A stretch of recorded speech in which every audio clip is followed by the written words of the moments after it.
The following is a live presentation of CBC Sports. Welcome back to That Figure Skating Show. Brenda Irving and Asher Hill here.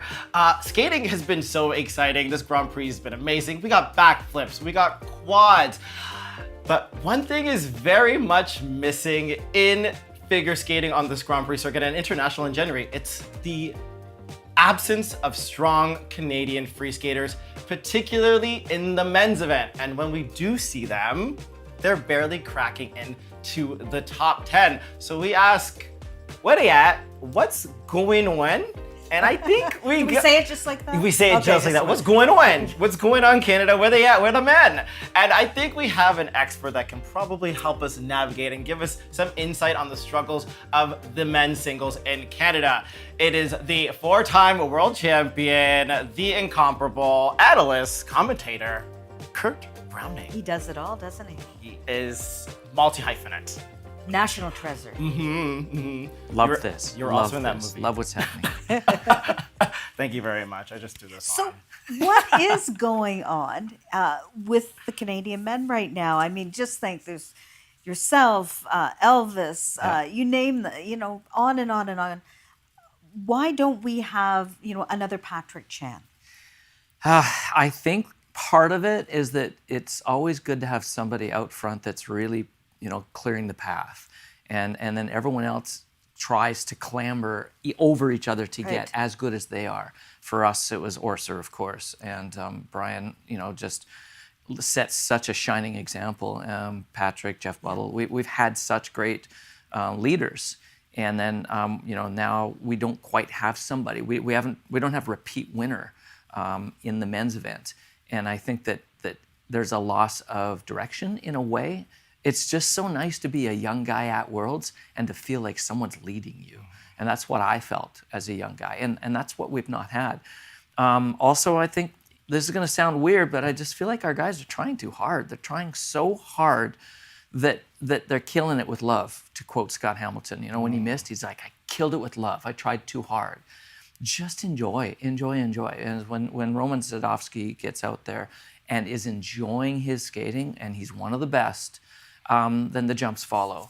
It's hard, but it's a trick, and when you can learn it, you start relaxing in the big moments. But we need a leader. It's simple as success breeds success. It sure does. Yeah. It really, really does. And I feel that we just had such momentum for a long time on that pattern that maybe that's one of the elements that's missing. And you spoke about, Brian Orser leading that charge. He is, the head coach at Toronto Cricket and Curling Club that has been producing such big champions, not only for Canada, but to watch for a free skate there, exactly. it's like watching a free skate at Worlds. Yes, but so many of them are, international skaters. Where are the Canadians coming up? Like we had Corey Cercelli, who was Canadian, but now he is representing Italy. So where is that barrier, and is it the training? Does Skate Canada have to allow for more here's competitions? Here's the problem asking that question of me is that I'm not in the trenches. I'm not a coach. So I don't get to the rink and see how collectively across Canada we're building the next reputation, or the next generation. And but generally, I just feel like we're pulling the parachute too soon.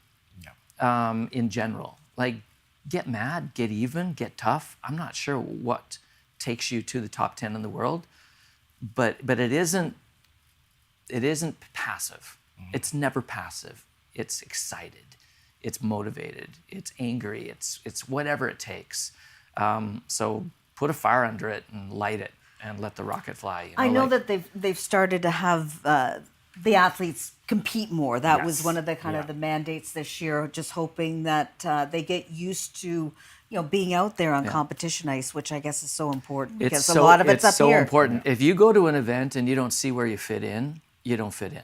Like if you arrive and you start watching the other practices and you don't see your slot and what you're going to fight for, if you don't see it, you don't make it happen in that split second when it's your quad toe or whatever it might be. You have to see it through to the end. Someone once said to me, if you don't start your opening pose, if you can't see the program all the way through to the end, you won't make it.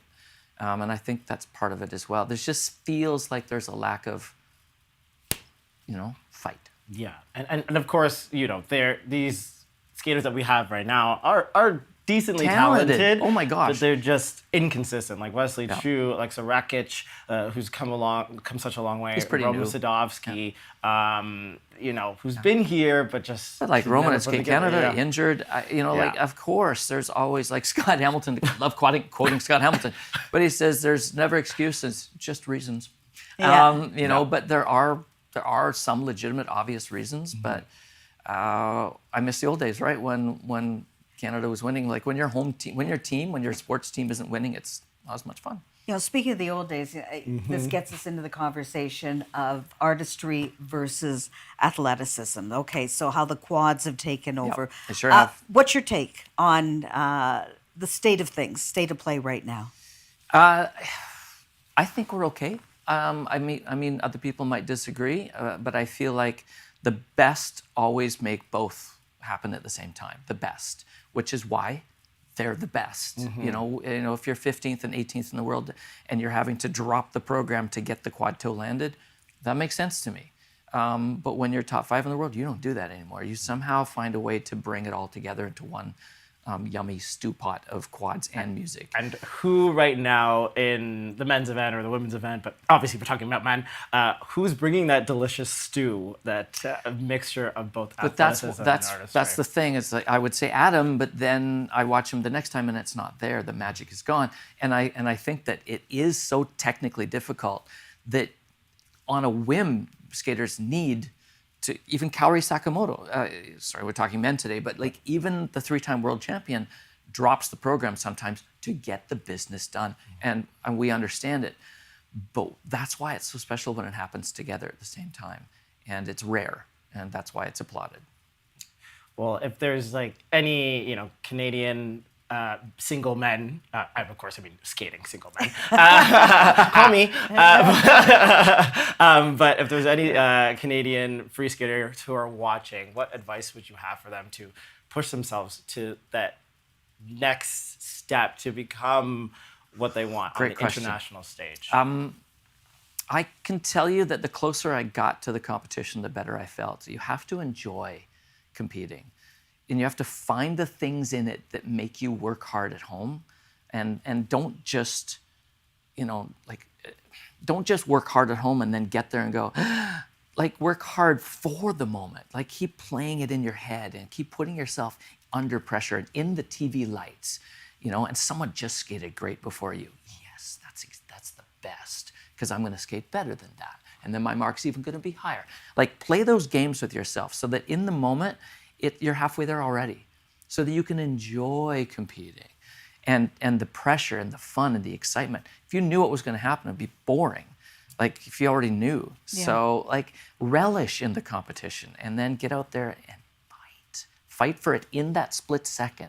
That's when you do the fighting, or 10 seconds before the jump, when you change your mind to go, no, I'm not tired. I just need a split second of energy, and I've got it. Play the game. And enjoy the moment. And I think that's what happened for me, is that I love the big moments. Didn't always work, of course, but that's my advice. Is like practice being there in your head, at home. That's why he was a 4-time world champion, I guess, eh? Yeah. You make it sound easy, but obviously we know it's not for everybody. Yeah. But if you're working out with no music on and no friends, it's hard. But if you put some music on and there's someone else with you and you're like sweating it up and you're, all of a sudden the work is more fun. Right. Whistle while you work.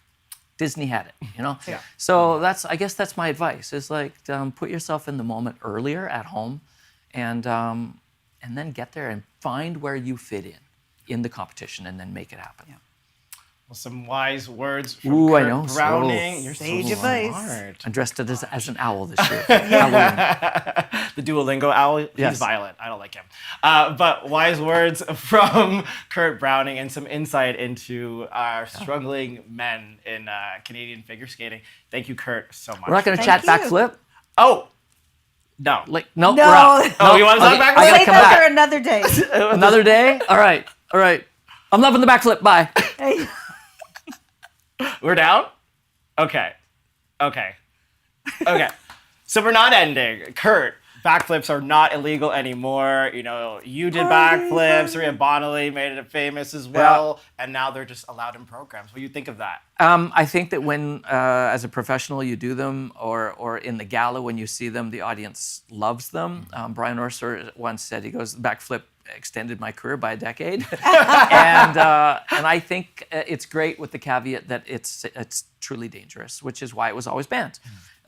So my mission is to put this message out there to federations around the world. Educate, educate, educate. Do not just throw it out there. Here's the keys to the car with no lessons. Please put out some sort of education, some sort of parameters that allow coaches across this world to learn how to teach it safely and not to do it too soon. Make sure that athlete is strong enough, wise enough, prepared, because it will go bad. And when it does, it's truly potential for awfulness is up there. As far as the sport, I'm all for it. I'm excited. Like Stoico says, you know, we can't stop progress. So let's do it, but let's do it safely. Yeah, I agree. I love that, especially doing it safely and learning, because, you know, as a young skater, you just emulate whatever you see on TV if you're really inspired. So if the coaches are there and these kids want to try it, learn properly, because I never coaches wear helmet and face gear too, because when the blades come sideways, the coach takes it in the face. So it's not just the skater. Oh, wow. Yeah. No, I don't think I'll be trying that. No. I like my face. It's real. Easier than a triple toe, but dangerous, hard to learn. Well, Kurt Browning, big fan of the backflip. Thank you so much for your insight and wisdom in the men's. Thank you. Thank you so much. Always fun to talk to you guys. You're awesome. Big fan.